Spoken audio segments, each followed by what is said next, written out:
नमस्कार दोस्तों, आप सभी का स्वागत है आपके अपने YouTube चैनल में। दोस्तों, शारदीय नवरात्रि अश्विन मास के शुक्ल पक्ष में आती है। इस बार नवरात्रि का पावन पर्व 3 अक्टूबर को मनाया जाएगा। 3 अक्टूबर से नवरात्र शुरू होंगे एवं 11 अक्टूबर को नवरात्रों का 9वीं तिथि के साथ ही समापन होगा और 12 अक्टूबर को विजयदशमी का पावन त्योहार मनाया जाएगा। हिंदू धर्म में साल में 4 बार नवरात्रि आती है, लेकिन शारदीय नवरात्रि सबसे महत्वपूर्ण मानी जाती है। नवरात्रि में माँ दुर्गा के 9 रूपों की पूजा की जाती है।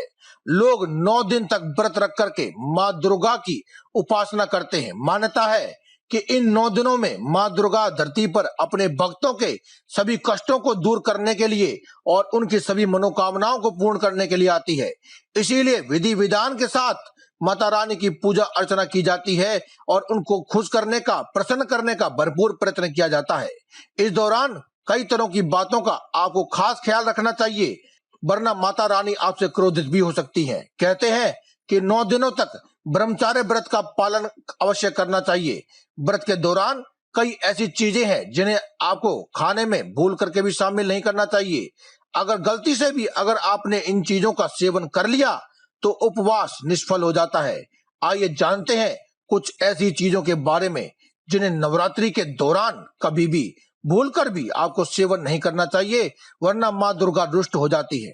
नवरात्रि के दिनों में अगर आप व्रत रख रहे हैं तो कुछ चीजों का सेवन बहुत ही सोच समझ कर करना चाहिए। कहते हैं कि सरसों के तेल का शरीर पर इस्तेमाल नहीं करना चाहिए, इससे आपका मन भटक सकता है। इसीलिए व्रत के दौरान इसका सेवन और शरीर पर इस्तेमाल वर्जित है।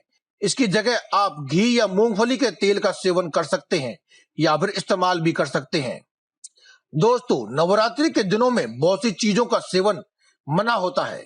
गेहूं, चावल, प्याज, लहसुन, दाल, मांस, अंडा, मदिरा आदि का सेवन आपको भूलकर भी नहीं करना चाहिए।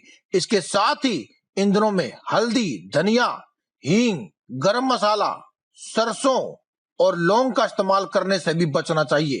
कहते हैं कि इन दिनों में इन चीजों के सेवन से शरीर में तामसिक प्रवृत्ति की बढ़ोतरी होती है, जिसके प्रभाव से आध्यात्मिक जीवन पर असर पड़ता है।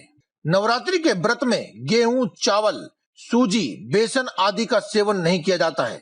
इसके साथ ही खाने में नॉर्मल नमक का इस्तेमाल भी नहीं करना चाहिए। व्रत में सिर्फ सेंधा नमक का इस्तेमाल किया जाना चाहिए। नवरात्रि के दिनों में तंबाकू, शराब आदि का सेवन भी वर्जित है। इस दौरान शराब या फिर किसी भी प्रकार के नशा करने वाली वस्तु, तामसिक प्रवृत्ति की वस्तु से आपको दूर रहना चाहिए, अन्यथा माता रुष्ट हो जाती है और व्रत का फल मिलना तो दूर की बात है, बल्कि आपको कष्ट भरे जीवन से कोई नहीं बचा सकता है। तो दोस्तों, आज की इस वीडियो में केवल इतना ही। कल फिर आपसे मुलाकात होगी एक और नई वीडियो के साथ। तब तक के लिए दें में इजाजत। धन्यवाद। कमेंट बॉक्स में लिखना ना भूलें। जय माता दी।